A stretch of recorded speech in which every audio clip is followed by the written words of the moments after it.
Hi friends, latest அப்டேட்ஸ்னு பார்த்தீங்கன்னா, நம்ம Lakshmi Priya gang வந்து லாஸ்ட் டே அப்படின்ட்டுலாம் வந்து போட்டிருக்காங்க. ஸோ ட்ரிப்பை விட்டு கிளம்ப போகிறாங்கன்னு தான் நான் நினைக்கிறேன். ஸோ அதுக்கு முன்னாடி இதை சொல்லியே ஆகணும் அப்படிங்கிற மாதிரி சொல்லியிருந்தாங்க. நம்ம லக்ஷ்மி பிரியாவும் சரி, பவித்ராவுமே சரி, ஆம், அந்த அவங்க கூட போனவங்களுக்கு வந்து ரொம்பவே சப்போர்ட்டிவாக இருக்காங்க. இப்போது எல்லாம் முடிச்சுட்டு திருப்பி ரிட்டன் வந்து ரூமுக்கு வரணும் தானே.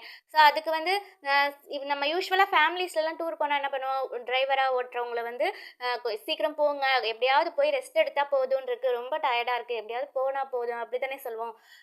மோஸ்ட்லி அப்படி சொல்லுவோம். பட் ஆனால் சில பேர் வந்து டிரைவருக்கும் வந்து கொஞ்சம் பார்த்து ஓட்டுங்க, பாவம் நீங்கள் தான் ஓட்டுறீங்க அப்படின்னு சொல்லுவோம். ஸோ அது மாதிரி தான் நம்ம லக்ஷ்மி பிரியாவும் பவித்ராவும் எவ்வளோ நேரம் ஆனாலும் பரவாயில்ல, ரேஷ் டிரைவிங் வேண்டாம், நீங்கள் வந்து மெதுவாகவே போங்க, நாங்கள் காருக்குள்ளேயே வந்து நாங்கள் எவ்வளோ வேணாலும் அட்ஜஸ்ட் பண்ணிக்கிறோம் அப்படின்னு சொல்லியிருக்காங்க. ஸோ டிரைவர்ஸ் கிடையாது, அவங்களோட பிரதர்ஸ் தானே வச்சுக்கோங்களேன். ஸோ பிரதர்ஸ் மேலே அவ்வளோ அக்கறையாக அவங்க மேலேயும் இது பண்ணி, நீங்கள் எங்களுக்காக ஃபாஸ்ட்டாலாம் போக வேணாம் அப்படின்னு சொல்லியிருக்காங்க. அவங்க காருக்குள்ளேயுமே கஷ்டப்பட்டு தான் பவித்ரா படுத்திருக்காங்க. லக்ஷ்மி பிரியா உட்காந்தே தூங்குறாங்க. ஏன்னா அவ்வளோ டயர்டாக இருக்கும்ல, மலை ஏறி இறங்குறது அவ்வளோ தூரம் நடந்தது. ஸோ அந்த ஒரு பிக்கை ஷேர் பண்ணி இவங்க வந்து கிறிஸ்டோ வந்து தேங்க் பண்ணாங்க இவங்க 2 பேர்த்துக்கும். ஸோ அதுதான் அப்படி ஒரு பாண்டிங் அவங்க எல்லாத்துக்குமே வந்து க்ரியேட் ஆகிருக்கு. ஸோ எங்கள் மேலே கேர் எடுத்துக்கிட்டதுக்கு ரொம்ப தேங்க்ஸ் அப்படின்னு சொல்லி ஷேர் பண்ணியிருந்தாங்க. அண்டு நிறைய பிக்ஸ் பார்த்துருப்பீங்க. இதுலேயுமே இந்த வீடியோலையுமே பாருங்கள்.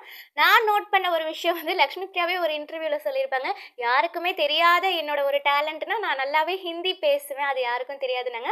பட் இந்த ஸ்டோரிஸ் நீங்கள் இன்ஸ்டாகிராம் ஸ்டோரிஸில் பார்த்தவங்களுக்கு தெரியும், லக்ஷ்மி பிரியா வந்து சரளமாக வந்து ஹிந்தி பேசுவாங்க. அந்த மங்கி பைட் பண்ணப்பையும் சரி, கிறிஸ்டோட்ட சொல்லிட்டு இருப்பாங்க ஏதோ ஒன்று ஹிந்தியில்.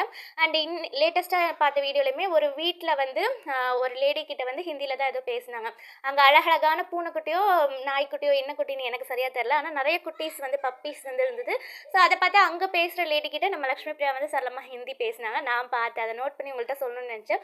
ஸோ இதான் வந்து லக்ஷ்மி பிரியா அப்டேட்ஸ். அந்த நம்ம சுவாமியோட அப்டேட்ஸ்னு பார்த்தீங்கன்னா, நம்ம விஜயோட த்ரோ பேக் பிக் வந்து மகாநதி டீமை சேர்ந்த ஒருத்தர் வந்து ஷேர் பண்ணியிருந்தாரு. கொடைக்கானலில் விஜய், அதாவது அந்த செகண்ட்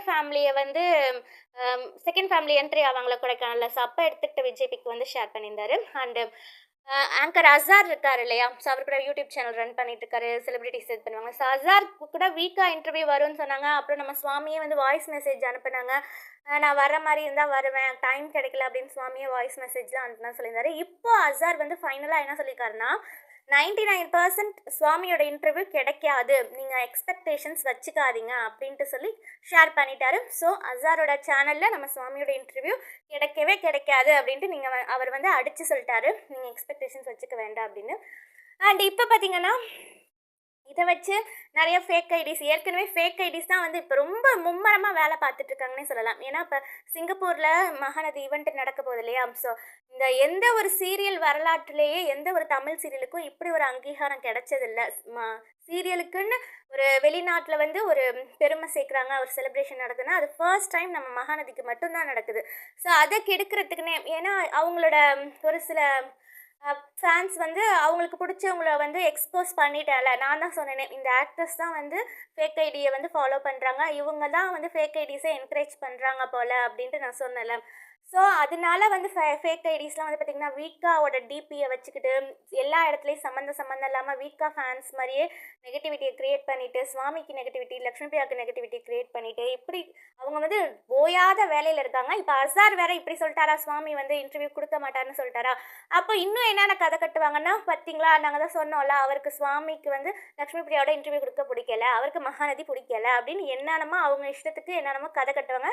ஸோ எங்கே நெகட்டிவ் கமெண்ட் பார்த்தாலும் நீங்கள் உடனே அந்த கமெண்ட்டை வந்து ரிப்போர்ட் பண்ணிடுங்க. இன்ஸ்டாவில் பார்த்தாலும் சரி, இதில் பார்த்தாலுமே சரி, யூடியூப்பில் எந்த ஒரு கமெண்ட் செக்ஷனில் நீங்கள் வந்து ஒரு நெகட்டிவான கமெண்ட்டு பார்த்தீங்கன்னா, அது வீக்காக ஃபேன் டிபி வச்சுருந்தாலும் சரி, எந்த டிபி வச்சுருந்தாலும் சரி, ஏன்னா அப்போ தான் வந்து புதுசாக கிளம்புறாங்க, ஐடி உருவாக்கி வீக்காக பிக்க டிபியில் வச்சு அவங்கள ஒரு வீக்கா ஃபேனுன்னு காட்டிக்கிறாங்களாமா. எங்களுக்கு தெரியாது யார் வீக்கா ஃபேனுன்னு. அண்ட் அந்த ஐடி எப்போ க்ரியேட் பண்ணதுன்னு நாங்கள் வந்து கண்டுபிடிச்சிருவோம் யார் ஃபேக் ஐடின்னு. ஸோ இப்போ அவங்களுக்கு அசார் இப்படி சொன்னதோட்டு இன்னும் அவங்களுக்கு குஷி ஆகிடுவாங்க, இன்னும் நல்லாவே வேலை பார்ப்பாங்க. நீங்கள் பண்ண வேண்டியது, எந்த இடத்துலலாம் நீங்கள் வந்து நெகட்டிவ் கமெண்ட் பார்க்குறீங்களோ அந்த கமெண்ட்டை உடனே ரிப்போர்ட்னு பண்ணிடுங்க. சைடில் 3 டாட் இருக்குங்க, அந்த டாட்டில் வந்து ரிப்போர்ட் அப்படிங்கிறது வரும், அதை பண்ணுங்கள். ரிப்போர்ட் அடிச்சும் போகலையா அதை வந்து இக்னோர் பண்ணிவிடுங்க. அந்த நெகட்டிவ் கமெண்ட்டை மைண்டில் ஏற்றிக்காதீங்க, இவன் கண்டிப்பாக ஃபேக் ஐடி தான் அப்படின்ட்டு மைண்டில் ஃபிக்ஸ் பண்ணிவிட்டு கடந்து வந்துடுங்க. ரிப்போர்ட் அடிச்சிருங்க, அப்புறம் கடந்து வந்துடுங்க. அவ்வளோதான் நான் சொல்வேன்.